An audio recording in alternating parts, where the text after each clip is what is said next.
ser muito inteligente dificulta o convívio? Não. E eu vou explicar agora a partir de alguns pontos porque eu acho que não. Como primeiro ponto, significa a relação aqui entre inteligência e humildade. Humildade aqui é no sentido de admitir a ignorância, a partir da tese socrática do sei que nada sei. Ou seja, saber que não se sabe muita coisa. Então, o sujeito que é inteligente é um sujeito que não é arrogante, que não é prepotente, mas que é humilde. E humilde não como oposto ao sujeito que se acha, mas humilde aqui no sentido justamente esse socrático de admitir que há muitas questões que nós, simplesmente pela nossa finitude, pela nossa humanidade, nós não conseguimos alcançar, entender, e por isso mesmo o sujeito que pode ser considerado de fato inteligente é um sujeito humilde nesse ponto. Como segundo ponto, eu também destaco aqui a questão das múltiplas inteligências de um autor chamado Gardner. Esse autor ele vai trabalhar com a questão das múltiplas inteligências, ele vai mostrar como uma forma de crítica ao teste do QI, que avaliava apenas a inteligência lógico-matemática, que há diversas outras inteligências. Então, quando nós pensamos alguém é inteligente, um sujeito X é inteligente, nós já pensamos aqueles cientistas malucos do tipo Einstein, por exemplo. Mas nós esquecemos que há múltiplas outras inteligências e que essas também devem ser levadas em consideração. Então, quando eu faço a seguinte pergunta para vocês, quem é mais inteligente? Einstein, Ronaldinho Gaúcho ou Beethoven? É um tanto quanto estranha essa pergunta, né? Por quê? Porque eu estou aqui avaliando tipos diferentes de inteligência. Então, levando em consideração que há múltiplas inteligências, nós assumimos novamente essa atitude de humildade perante o desconhecido. Como terceiro ponto, eu também destaco que alguém que estuda muito, por exemplo aqui filosofia, que é aquilo que este canal aborda, não significa ser inteligente, não significa ser crítico. Por exemplo, se eu sei muito sobre Kant, se eu sei muito e li todas as obras do Dostoiévski, significa que eu sou super inteligente por isso? Não. E assumindo novamente a tese das múltiplas inteligências, significa que eu sei bastante sobre um determinado assunto, mas não que eu sei sobre tudo e, portanto, estou acima de todos e, portanto, eu não posso conviver porque eu sou muito inteligente. Por exemplo, hoje mesmo aconteceu algo engraçado. Faz um ano mais ou menos que eu estou atrás de um problema aqui no meu apartamento e eu não consegui resolver esse problema. O marceneiro chegou aqui em casa hoje e resolveu esse problema em 1 minuto apenas. Então tudo aquilo que eu já li sobre Hegel, sobre Kant, sobre Aristóteles, não me ajudou em nada, basicamente, na resolução desse problema muito simples. O que eu quero mostrar com isso é que não tem como comparar as diferentes inteligências e que nós podemos ser muito bons em um determinado assunto, uma determinada área, mas desconhecermos totalmente outra área. Por exemplo, Sherlock Holmes, né, que era um grande dedutivista, um grande detetive, ele desconhecia muito sobre as questões do universo, por exemplo, as questões de física teórica. Então, não é porque alguém é um gênio nessa área que será inteligente em todas as demais áreas. Então, essa é a minha terceira tese que eu queria destacar aqui, justamente mostrando que ser muito inteligente não dificulta o convívio social, porque é alguém que parte dessa noção da humildade.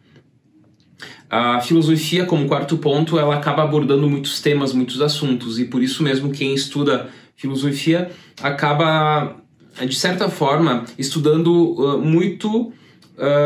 vários assuntos. Então eu estudo, por exemplo, sobre arte, então eu tenho uma breve ideia, uma breve introdução sobre a arte, enfim, porque eu estudo a questão da estética.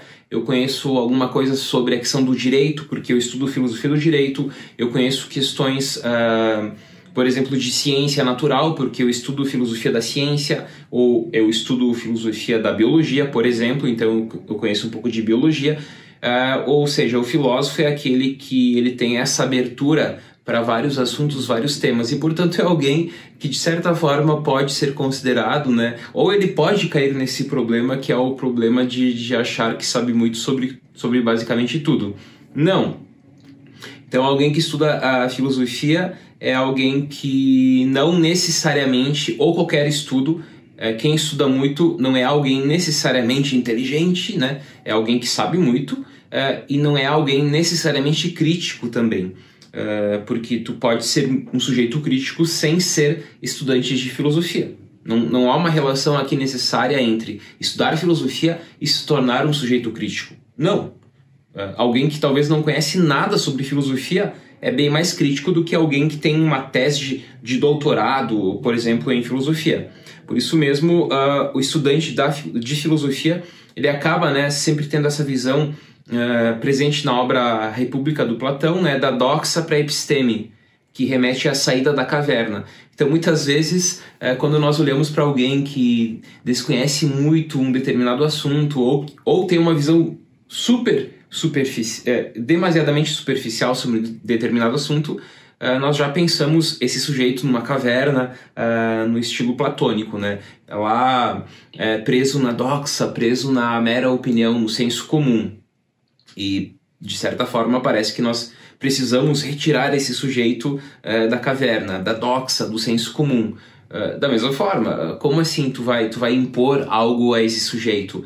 E tu vai chegar numa roda de conversa e aí tu tá lá no final de semana com os teus amigos, com os teus parentes, e só porque tu estudou, então, por exemplo, filosofia do direito, e eles abordam uma questão jurídica, tu vai lá e tenta impor algo a partir simplesmente, não, eu sei, então vocês têm que me escutar e acabou.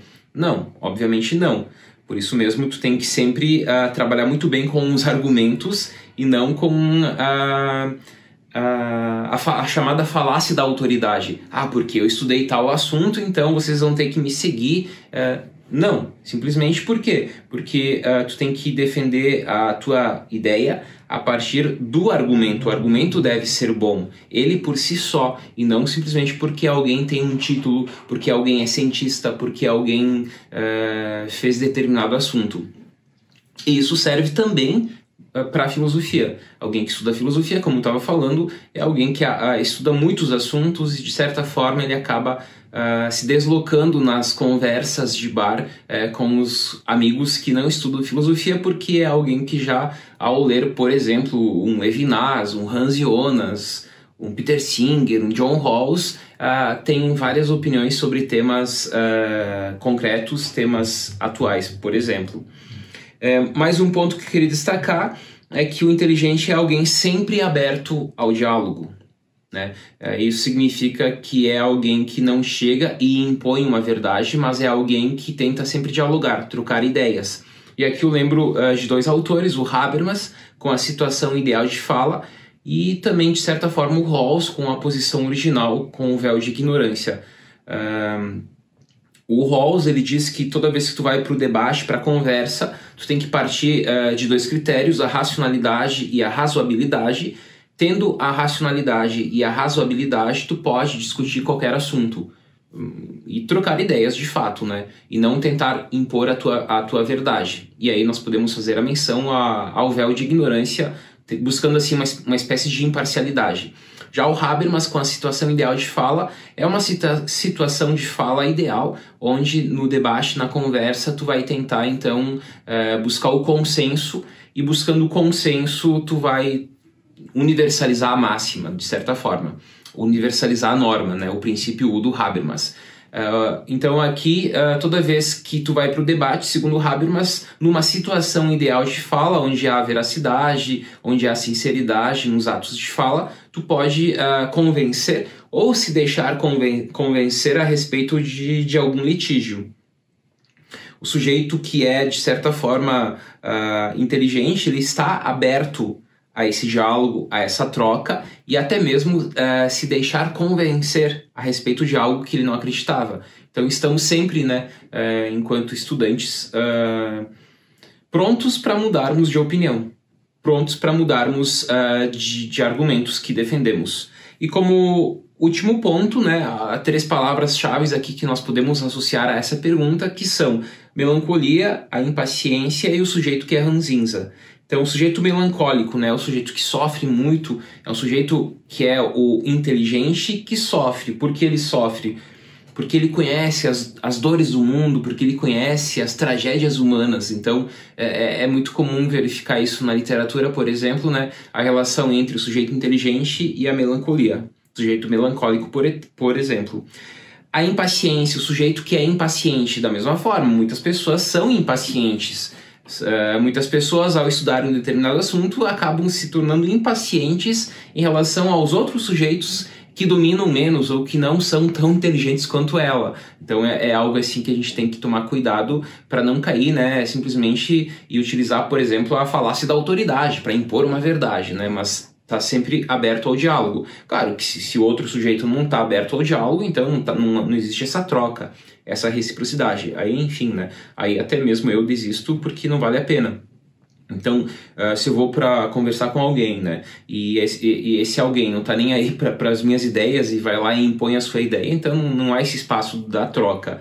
E o sujeito que acaba se tornando ranzinza, né, também é algo bem complicado, porque é um sujeito que, nem quero saber desse cara aí que não sabe nada, enfim, né.